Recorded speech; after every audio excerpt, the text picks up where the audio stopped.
എന്നിട്ട് അവനെ മാത്രം തീക്കുള്ളിലാക്കുന്നു. ഫൈറ്റൊക്കെ കൊള്ളാം. നിന്റെ മറ്റ് ലൈഫുകളൊക്കെ തിരിച്ചു കിട്ടാൻ വേണ്ടി ഓടാൻ പോവാണോ, അതോ എന്നെ എതിർത്ത് ഫൈറ്റ് ചെയ്യുന്നു? അത് കേട്ടതും ബുസ് ഒന്ന് ചിന്തിക്കുന്നു. തന്റെ കൂട്ടുകാരെ പറ്റിയും തന്റെ ലവറിനെ പറ്റിയും ചിന്തിക്കുന്നു. അങ്ങനെ അവസാനം അവന്റെ മനസ്സ് മാറ്റി അവൻ ഡെത്തുമായിട്ട് ഫൈറ്റിന് ഒരുങ്ങുന്നു. അങ്ങനെ ഫൈറ്റിന്റെ ഇടയിൽ ഡെത്ത് പുസിന്റെ വാള് തെറിപ്പിച്ചു കളയുന്നു. എന്നാൽ പുസ് പേടിക്കാതെ കിറ്റി തന്ന ആ ചെറിയൊരു കത്തി എടുത്ത് ഡെത്തുമായി പോരാടുന്നു. അവൻ തന്റെ ആ ചെറിയ കത്തി ഉപയോഗിച്ച് അവന്റെ ആയുധങ്ങൾ തെറിപ്പിച്ചു കളഞ്ഞു അവനെ തോൽപ്പിക്കുന്നു. നിന്നെ തോൽപ്പിക്കാൻ കഴിയില്ല എന്ന് എനിക്കറിയാം, പക്ഷെ എനിക്ക് കിട്ടിയ ഈ ഒരു ലൈഫിന് വേണ്ടി ഞാൻ പോരാടുന്നത് നിർത്തില്ല.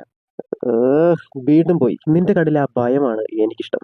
എനിക്ക് വേണ്ടത് ആ അഹങ്കാരിയായിട്ടുള്ള കെയർലെസ് ആയിട്ടുള്ള ആ പുസിൻ ബോട്ട്സിനെയാണ്. നീ അവനല്ല, നീ മാറി. അതുകൊണ്ട് ഞാൻ തിരിച്ചു പോവുക. എന്നാൽ എന്നെങ്കിലും നമ്മൾ ഒരു ദിവസം കണ്ടുമുട്ടും.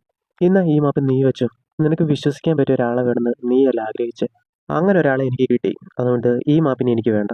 നോക്കുമ്പോൾ ബാഗിനുള്ളിൽ ഉണ്ടായിരുന്ന ജാക്ക് ഏതോ ഒരു മന്ത്ര ബിസ്ക്കറ്റ് കഴിച്ചിട്ട് വളർന്ന് വലുതായി പുറത്തു വരുന്നു. എഴുന്നേറ്റ് വന്ന് ജാക്ക് അവരുടെ കയ്യിൽ നിന്ന് ആ മാപ്പ് തട്ടിയെടുക്കുന്നു. എന്നിട്ട് ജാക്ക് അവന്റെ വിഷ് പറയാൻ വേണ്ടി വന്നതും വെറിറ്റോ ഇടയ്ക്ക് കയറി വന്ന് അവന്റെ ക്യൂട്ട്നെസ് കാണിച്ച് ജാക്കിനെ ഡൈവേർട്ട് ചെയ്യുന്നു. ആ ഒരു ചെറിയ അവസരം മുതലാക്കി പുസ്സും ഗോൾഡിയും കിറ്റിയും ഒരുമിച്ച് ചേർന്ന് ജാക്കിന്റെ കയ്യിൽ നിന്ന് ആ മാപ്പ് തട്ടിപ്പറിച്ച് കീറിക്കളയുന്നു. മാപ്പ് നശിച്ചു പോയതും അവർ നിൽക്കുന്ന ആ ഒരു വലിയ നക്ഷത്രം തകർന്ന് അതിന്റെ ഉള്ളിൽ ജാക്ക് കുടുങ്ങിപ്പോകുന്നു. ബാക്കിയുള്ളവർ ആ തകർന്ന നക്ഷത്രത്തിനുള്ളിൽ നിന്നും എങ്ങനെയോ രക്ഷപ്പെട്ട് പുറത്തു ചാടുന്നു. അങ്ങനെ അവസാനം ഗോൾഡി അവൾ ആഗ്രഹിച്ചതുപോലെ അവൾക്കൊരു നല്ല കുടുംബവും കിട്ടി. കിറ്റിക്ക് അവൾ ആഗ്രഹിച്ചതുപോലെ ഒരു നല്ലൊരു പാർട്ണറെയും കിട്ടി. വെറിറ്റോയ്ക്ക് അവനെ സ്നേഹിക്കുന്ന 2 ഫ്രണ്ട്സിനെ കിട്ടി. അങ്ങനെ നല്ലൊരു ഹാപ്പി എൻഡിങ്ങോടുകൂടി the puss in boots last wish എന്ന മൂവിയും അവസാനിക്കുന്നു. വീഡിയോ ഇഷ്ടപ്പെട്ട ലൈക്ക് ചെയ്യുക, ഷെയർ ചെയ്യുക, സബ്സ്ക്രൈബ് ചെയ്യുക. അതുപോലെ വീഡിയോ പറ്റിയുള്ള അഭിപ്രായങ്ങളൊക്കെ കമന്റ് ചെയ്യുക. ഇതുപോലുള്ള വീഡിയോസ് ഇനിയും കാണാനായിട്ട് ചാനൽ സബ്സ്ക്രൈബ് ചെയ്യുക.